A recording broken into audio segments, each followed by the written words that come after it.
शांति। 14 दिसंबर 2024 प्रातः मुरली। ओम शांति। बाप दादा मधुबन। आज बाबा ने सुनाया, मीठे बच्चे, तुम्हारे पास मन मनावव और मध्याजीव के भव के तीक्ष्ण बाण है। इन्हीं बाणों से तुम माया पर विजय प्राप्त कर सकते हो। मीठे बच्चे, तुम्हारे पास मन मनाभव और मध्याजी भव के तीक्ष्ण बाण हैं। इन्हीं बाणों से तुम माया पर विजय प्राप्त कर सकते हो। आज की मुरली से बाबा ने प्रश्न किया, बच्चों को बाप की मदद किस आधार पर मिलती है? बच्चे बाप की शुक्रिया किस रूप से मानते हैं? उत्तर, जो बच्चे जितना बाप को प्यार से याद करते उतना बाप की मदद मिलती है।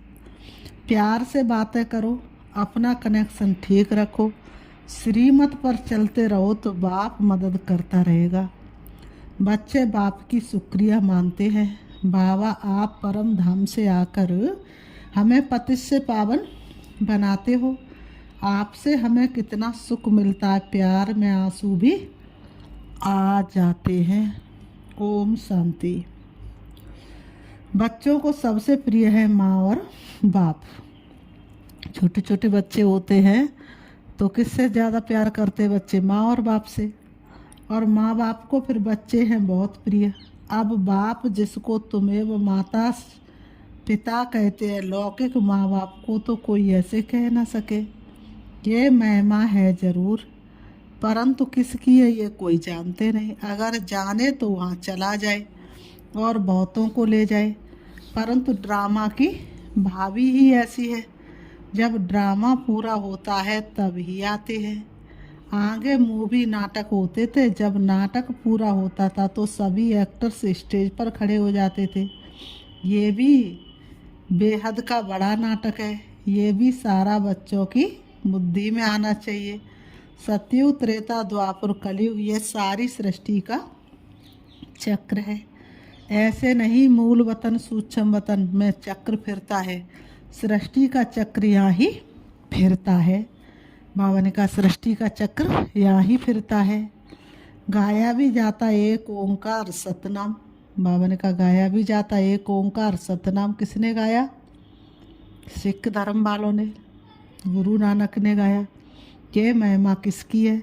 बल ग्रंथ में भी सिख लोग महिमा करते हैं, गुरु नानक बाच। अब एक ओंकार, ये तो उस एक निराकार परमात्मा की ही महिमा है, परंतु वे लोग परमात्मा की महिमा को भूल गुरु नानक की महिमा करने लगते हैं।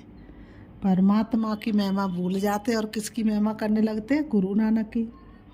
सतगुरु भी नानक को समझ लेते हैं। वास्तव में सृष्टि भर में महिमा जो भी है उस एक की ही है, और कोई की महिमा है नहीं।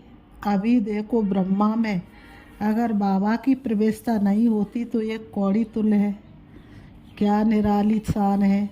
दिल तख्त पे हमें रख लिया तो बाबा के बच्चे नहीं बनते तो हमारी सबकी क्या महिमा। भगवान के बच्चे बनने के बाद ही तो कितना ऊंचा बाबा ने बना दिया। अभी तुम कौड़ी तुल्य से हीरे तुल्य बनते हो परम पिता परमात्मा द्वारा। अब है पतित दुनिया, ब्रह्मा की रात्रि। पतित दुनिया में जब बाप आते और जो उनको पहचान लेते वह उन पर कुर्बान जाते हैं। आज की दुनिया में तो बच्चे भी धुंधकारी बन पड़ते हैं। देवता कितने अच्छे थे। बाबा ने कहा आज की दुनिया में बच्चे भी क्या बन पड़ते हैं? धुंधकारी बन पड़ते हैं। बाबा कहते देवताएं तो कितने अच्छे थे। बाबा ने कहा देवताओं की महिमा तो अपरंपार है, तो देवताएं कितने अच्छे थे। बाबा ने कहा अभी वह पुनर्जन्म लेते लेते तमो प्रधान बन गए हैं। सन्यासी भी पहले बहुत अच्छे थे, पवित्र थे, भारत को मदद देते थे। भारत में अगर पवित्रता ना हो तो काम चिता पर जल जाए। सतयुग में काम कटारी होती नहीं। इस कलयुग में सब काम चिता के कांटों पर बैठे हुए हैं। सतयुग में तो ऐसे नहीं कहेंगे। वहाँ प्याजन होता नहीं। कहते ना अमृत छोड़ विष काय को खाए, बेकारी को ही पतित कहा जाता है। आजकल मनुष्य तो देखो 10-12 बच्चे पैदा करते रहते हैं, कोई कायदा ही नहीं। बाबा ने कहा कोई कायदा ही नहीं रहा है। सतयुग में जब बच्चा पैदा होता है तो पहले से ही साक्षात्कार होता है। शरीर छोड़ने के पहले भी साक्षात्कार होता है कि हम ये शरीर छोड़ जाकर बच्चा बनूंगा, और एक बच्चा ही होता है। सतयुग में कितने बच्चे होते? एक, जास्ती नहीं। बाबा ने कहा लौ मुजीब चलता है, वृद्धि तो होनी ही जरूर है। बाबा ने कहा परम धाम से आत्मा तो सारी आनी जरूर है, वृद्धि तो होनी जरूर है, परंतु वहाँ बेकार होता नहीं। सतयुग में तो बेकार होता नहीं। बाबा कहते हैं बहुत बहुत पूछते हैं तब वहाँ पैदाइश कैसे होती है? बोलना चाहिए। वहाँ योग बल से सब काम होता है। योग बल से ही हम सृष्टि की राजाई लेते। बाहों बल सृष्टि की राजाई, बाहों बल से सृष्टि की राजाई नहीं मिल सकती है। बाबा ने समझाया अगर क्रिश्चियन लोग आपस में मिल जाएं तो सारी सृष्टि का राज्य ले सकते हैं, परंतु आपस में मिलेंगे नहीं। लॉ नहीं कहता, इसलिए दो बिल्ले आपस में लड़ते हैं, है ना। दिखाते ना, दो बिल्ले आपस में लड़े और वो मक्खन श्री कृष्ण खा गया। तो वास्तव में इस समय ही दो बिल्ले लड़ते रहता तो दो देश लड़ते हैं, और माखन भारत को मिलता है तो माखन तो बच्चों को मिल जाता है। श्री कृष्ण के मुख में क्या दिखाते हैं? माखन दिखाते हैं, माखन का गोला दिखाते हैं। बाबा ने कहा ये सृष्टि रूपी माखन है ना। सृष्टि भी कैसी है? गोल है। तो बाबा कहते ये सृष्टि रूपी माखन है ना। बेहद का बाप कहते ये योग बल की लड़ाई शास्त्रों में गाई हुई है, बाहों बल की नहीं। उन्होंने फिर हिंसक लड़ाई शास्त्रों में दिखा दी है, उनसे अपना कोई संबंध नहीं। पांडवों कौरवों की लड़ाई है नहीं कि अनेक धर्म 5000 वर्ष में भी वर्ष पहले भी थे जो आपस में लड़कर विनाश हुए।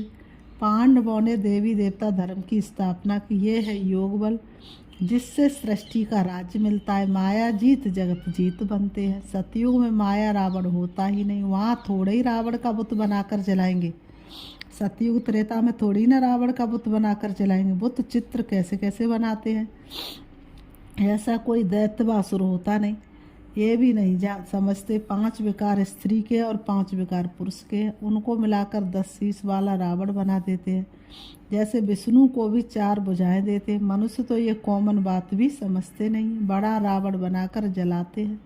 मोस्ट बिलवेड बच्चों को अभी बेहद का बाप समझाते। बाप को बच्चे हमेशा नंबरवार प्यारे होते हैं। कोई तो मोस्ट बिलवेड भी है तो कोई कम प्यारे भी है। जितना सिकीलता बच्चा होगा उतना जास्ती लब होगा।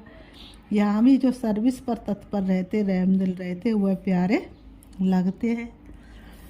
भक्ति मार्ग में रहम मांगते हैं ना, खुदा रहम करो, मर्सी ऑन मी, परंतु ड्रामा को कोई जानते नहीं है। जब बहुत तमो प्रधान बन जाते तब ही बाबा का प्रोग्राम है आने का। ऐसे नहीं ईश्वर जो चाहे कर सकते हैं या जब चाहे तब आ सकते हैं, नहीं। अगर ऐसी शक्ति होती तो फिर इतनी गाली क्यों मिले, वनवास क्यों मिले। ये बातें बड़ी गुप्त हैं। श्री कृष्ण को तो गाली मिल ना सकी। कहते भगवान ये नहीं कर सकता, परंतु विनाश तो होना ही है। फिर बचाने की तो बात ही नहीं, सभी को वापस ले जाना है। स्थापना विनाश कराते हैं तो जरूर भगवान होगा ना।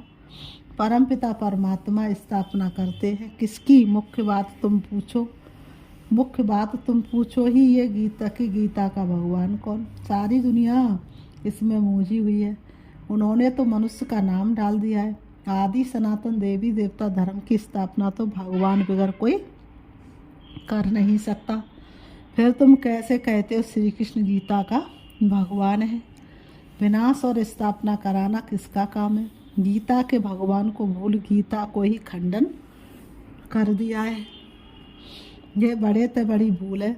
दूसरा, फिर जगन्नाथपुरी में देवताओं के बड़े गंदे चित्र बनाए हैं।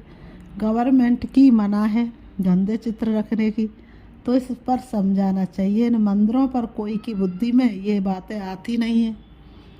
ये बातें बाप ही बैठ करके यथार्थ रीति समझाते हैं। बाबा कहते हैं, देखो बच्चियाँ कितना प्रतिज्ञा पत्र भी लिखती हैं, खून से भी लिखती है, प्रतिज्ञा पत्र भी लिखती और खून से भी लिखती। एक कथा भी है ना, श्री कृष्ण को खून निकला तो द्रौपदी ने अपना चीर फाड़ कर बांध दिया। कितनी सुंदर कथा बताते हैं वह। ये लव है ना, तुम्हारा लव है शिव बाबा के साथ। इनका ब्रह्मा का खून निकल सकता है, इनको दुख हो सकता है, लेकिन शिव बाबा को कभी दुख नहीं हो सकता है। वो तो बैठा ही वतन में है, दे और दे के संबंधों से दूर रहने वाला। तो बाबा ने कहा, तो क्योंकि उनको अपना शरीर तो है नहीं, शिव बाबा को अपना शरीर तो है नहीं जो दुख हो। बाबा कहते श्री कृष्ण को अगर कुछ लगे तो दुख होगा ना, तो उनको फिर परमात्मा कैसे कह सकते हैं? जो दुख सुख में आए उनसे परमात्मा कैसे कह सकते हो? बाबा कितना अच्छा एग्जाम्पल देते हैं। बाबा कहते मैं तो दुख सुख से न्यारा हूँ, हाँ बच्चों को आकर सदा सुखी बनाता हूँ। सदा शिव गाया जाता है, सदा शिव सुख देने वाला कहते हैं। मेरे मीठे मीठे सिखिलते बच्चे जो सपूत है, ज्ञान धारण कर पवित्र रहते हैं, सच्चे योगी और ज्ञानी रहते हुआ मुझे प्यारे लगते हैं। लौकिक बाप के पास भी कोई अच्छे कोई बुरे बच्चे होते हैं, कोई कुल को कलंक लगाने वाले निकल पड़ते हैं, बहुत गंदे बन जाते हैं। यहाँ भी ऐसे है, बाबा ने कहा यहाँ भी ऐसे है। हास्यवत बच्चा बनंती सुनंती कतंती फिर फार कति देवंती। इसलिए ही निश्चय पत्र लिखवाया जाता है, तो वह लिखत फिर सामने दी जाएगी। ब्लड से भी लिख कर देते हैं, ब्लड से लिखकर प्रतिज्ञा करते हैं। आज कर तो कसम भी उठवाते हैं, परंतु वह है झूठा कसम। ईश्वर को हाजिर नाजिर जानना, अर्थात यह भी ईश्वर है, मैं भी ईश्वर कसम उठाता हूँ। बाप कहते अभी तुम प्रैक्टिकल में हाजिर नाजिर जानते हो। बाबा इन आँखों रूपी खिड़कियों से देखते हैं, ये पराया शरीर है, लोन पर लिया है, बाबा किराएदार है ना, बताओ। बाबा ने एक मुरली में कहा, अरे मुझे तो पवित्र तन में आना नसीब नहीं है। देखो कितनी बड़ी अथॉरिटी, बात कितनी साधारण करते हैं। बाबा ने कहा बाबा कहते हाजिर नाजिर आत्मा जरूर आर्गन से ही काम लेगी। बाबा इन खिड़कियों से देखते हैं, मैं आया हूँ तो ज़रूर सुनाऊंगा ना। आर्गन से यूज करते तो ज़रूर किराया भी देना पड़ेगा। कितना बड़ा किराया देते हैं, 21 जन्मों की बादशाही दे देते हैं। तुम बच्चे समय नरक को स्वर्ग बनाने वाले हो, तुम रोशनी देने वाले, जागृत करने वाले हो, और तो सब कुंभकर्ण की नींद में सोए पड़े हैं। तुम माताएं जगाती हो, स्वर्ग का मालिक बनाती हो। इसमें मेजॉरिटी माताओं की है, इसलिए वंदे मातरम कहा जाता। वंदे मातरम कह के पावनता का दिया सेवाल है, तो वंदे मातरम कहा जाता। भीष्म पितामह आदि को भी तुमने ही बाण मारे हैं। मन मनावम मध्य जी बबू का बाण कितना सहज है, इन्हीं बाणों से तुम माया पर जीत पा लेते हो। तुम्हें एक बाप की याद, एक की श्रीमत पर ही चलना है। बाप तुम्हें ऐसे श्रेष्ठ कर्म सिखलाते जो 21 जन्म कभी कर्म कूटने की दरकार ही नहीं पड़े। तुम एवर हेल्दी एवर वेल्दी बनते हो। अनेक बार तुम स्वर्ग के मालिक बने हो, राज लिया और फिर गवाया है। तुम ब्राह्मण कुलभूषणी हीरो हीरोइन का पार्ट बजाते हो। ड्रामा में सबसे ऊंच पार्ट तुम बच्चों का है, तो ऐसे ऊंच बनाने वाले बाप के साथ बहुत लब चाहिए। बाबा आप कमाल करते हो। बाबा आपने कमाल कर दिया। न मन में न चित्त, हमको थोड़ा ही पता है, हम सो नारायण थे। बाबा कहते तुम सो नारायण अथवा सो लक्ष्मी देवी देवता थे, फिर पुनर्जन्म लेते लेते असुर बन गए हो। अभी फिर पुरुषार्थ कर वर्षा पाओ। जितना जो पुरुषार्थ करते साक्षात्कार होता रहता है, जितना जो पुरुषार्थ करते वैसा वैसा साक्षात्कार होता रहता है। राजयोग एक बाप ने ही सिखलाया था। सच्चा सच्चा सहज राजयोग तो तुम अभी सिखला सकते हो। तुम्हारा फर्ज है बाप का परिचय सबको देना। सभी निधन के बन पड़े। ये बातें भी कल्प पहले वाले कोटों में कोई ही समझेंगे। बाबा ने समझाया है, सारी दुनिया में महान मूर्ख देखना हो तो यहाँ देखो। बाबा कहते बाप जिसने 21 जन्म का वर्षा मिलता है उनको भी फारकती दे देते हैं। ये भी ड्रामा में नूद है। बाबा कहते ये भी ड्रामा में नूद है। अभी तुम स्वयं ईश्वर की औलाद हो, फिर देवता क्षत्रिय वैश्य शूद्र की औलाद बनेंगे। अभी आसुरी औलाद से ईश्वरी संतान बने हो। बाप परम धाम से आकर पतित से पावन बनाते हैं तो कितना शुक्रिया मानना चाहिए। बाबा का कितना शुक्रिया अदा करना चाहिए। शुक्रिया बाबा, शुक्रिया। भक्ति मार्ग में भी शुक्रिया करते रहते हैं। दुख में थोड़े ही, बाबा ने कहा दुख में थोड़े ही शुक्रिया मानेंगे। अभी तुमको कितना सुख मिलता है तो बहुत लब होना चाहिए। हम बाप से प्यार से बातें करेंगे तो क्यों नहीं सुनेंगे। कनेक्शन है ना। रात को उठकर बाबा से बातें करनी चाहिए। बाबा अपना अनुभव बतलाते रहते। मैं बहुत याद करता हूँ। बाबा की याद में आंसू भी आ जाते। हम क्या थे, बाबा ने क्या बना दिया है। तत्वम तुम भी वह बनते हो। योग में रहने वालों को बाबा मदद भी देते हैं। आप ही आँख खुल जाएगी, खटिया हिल जाएगी। बाबा बहुतों को उठाते हैं। बेहद का बाप कितना रहम करते हैं। तुम यहाँ क्यों आए हो। कहते हो बाबा भविष्य में श्री नारायण को वरने की शिक्षा पाने आए हैं अथवा लक्ष्मी को वरने के लिए ये इम्तिहान पास कर रहे हो। कितना वंडरफुल स्कूल है, कितनी वंडरफुल बातें हैं। बड़े तो बड़ी यूनिवर्सिटी है परंतु गॉडली यूनिवर्सिटी नाम रखने नहीं देते हैं। एक दिन ज़रूर मानेंगे, आते रहेंगे, कहेंगे बरोबर कितनी बड़ी यूनिवर्सिटी है। बाबा तो अपने नैनों पर बिठाकर तुमको पढ़ाते, कहते तुमको स्वर्ग में पहुंचा देंगे। तो ऐसे बाबा से कितनी बातें करनी चाहिए। फिर बाबा बहुत मदद करेंगे। जिनके गले घुटे हुए हैं उनका ताला खोल देंगे। रात को याद करने से बहुत मज़ा आएगा। बाबा अपना अनुभव बतलाते हैं। मैं कैसी बातें करता हूँ अमृत वेले। बाप बच्चों को समझाते, खबरदार रहना, कुल को कलंकित नहीं करना। 5 विकार दान में दे फिर वापस नहीं लेना। बाबा कहते कुल को कलंकित नहीं करना। फिर बाबा कहते अच्छा मीठे मीठे सिकी लते बच्चों प्रति माता पिता बाप दादा का याद प्यार और गुड मॉर्निंग। रूहानी बाप की रूहानी बच्चों को नमस्ते। हम रूहानी बच्चों की रूहानी बाप दादा को याद प्यार और नमस्ते नमस्ते नमस्ते। धारणा के लिए मुख्य सार नंबर 1, बाप का प्रिय बनने के लिए रहमदिल बन सर्विस पर तत्पर रहना है। सपूत आज्ञाकारी बन सच्चा योगी व ज्ञानी बनना है। नंबर 2, अमृत वेले। बाबा ने कहा अमृत वेले उठ बाप से बहुत मीठी मीठी बातें करनी है। अमृत वेले उठ बाप से क्या करनी है, मीठी मीठी बातें करनी है। बाबा ने कहा बाप का शुक्रिया मानना है। बाप का शुक्रिया मानना है। बाप की मदद का अनुभव करने के लिए मोस्ट बिलवेड बाप को बड़े प्यार से याद करना है। आज की मुरली से बाबा ने वरदान दिया है। सदा उमंग उत्साह में रह, मन से खुशी के गीत गाने वाले अविनाशी खुश नसीब भव। सदा उमंग उत्साह में रह, मन से खुशी के गीत गाने वाले अविनाशी खुश नसीब भव। स्पष्टीकरण है, आप खुशनसीब बच्चे अविनाशी विधि से अविनाशी सिद्धियां प्राप्त करते हो।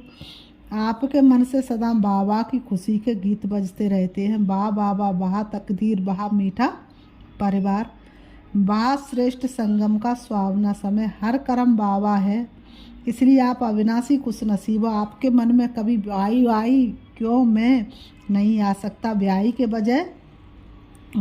बजाय बाबा और आई के बजाय बाबा शब्द ही आता है। स्लोगन जो संकल्प करते हो उसे अविनाशी गवर्नमेंट की स्टैंप लगा दो तो अटल रहेंगे। अच्छा, ओम शांति, ओम शांति।